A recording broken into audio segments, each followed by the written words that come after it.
अकोल्यात भाजपला रोखण्यासाठी प्रकाश आंबेडकरांनी मांडलेला डाव शरद पवारांनी मोडलाय।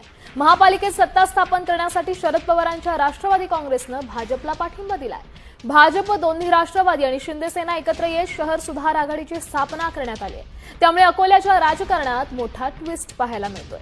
80 पैकी तब्बल 38 जागा मिळालेल्या भाजपला सत्तेपासून दूर ठेवण्यासाठी प्रकाश आंबेडकरांनी विरोधकांची मूठ बांधण्याचा प्रयत्न केला होता। मात्र पवारांच्या पाठिंब्यामुळे आंबेडकरांचा डाव मोडीत निघाला। या संदर्भात अधिकची माहिती देत आहेत आपले प्रतिनिधी अक्षय गवळी। अक्षय, निश्चितच अकोल्याच्या राजकारणात दोन्ही राष्ट्रवादी असेल ते किंगमेकर ठरलेत। अकोल्याच्या राजकारणात गेल्या 2 दिवसापासून मोठा बैठक सुरू होत आहे।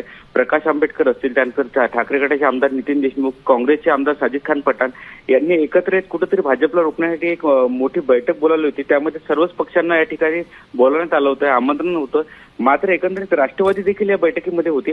कुठेतरी आता शरद पवारांचा जो पक्ष आहे त्यांनी हा प्रकाश आंबेडकर डाव मोडीत काढला आणि भाजपला या ठिकाणी पाठिंबा दिला आहे। भाजपनं कालच जो शहर सुधार आघाडी आहे, एक गट स्थापन केला। त्या गटामध्ये एकंदरीत पाहायला गेलं तर 44 हे संख्या, नगरसेवकांची संख्या यामध्ये सहभागी झालेली आहे। यामध्ये प्रामुख्याने पाहायला गेलं तर दोन्ही राष्ट्रवादी असेल, त्यानंतर भाजप समर्पित एक अपक्ष उमेदवार आहे नगरसेवक, त्यानंतर शिंदे सेनेचा नगरसेवक आहे, अजित पवारांचा नगरसेवक, असं एकंदरीत हे भाजपचे 38 नगरसेवक संख्या मोजता एकंदरीत 44 वरी संख्या गेलेली आहे। याशिवाय भाजपचा बंडखोर अपक्ष नगरसेवक होता आशिष पवित्रकर, तो देखील या गटात सहभागी होणार असल्याचं बोललं जाते।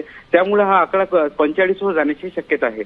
नक्कीच धन्यवाद अक्षय दिलेल्या या सविस्तर माहिती संदर्भात। पवारांचा भाजपला पाठिंबा, अकोल्यातली ही बातमी।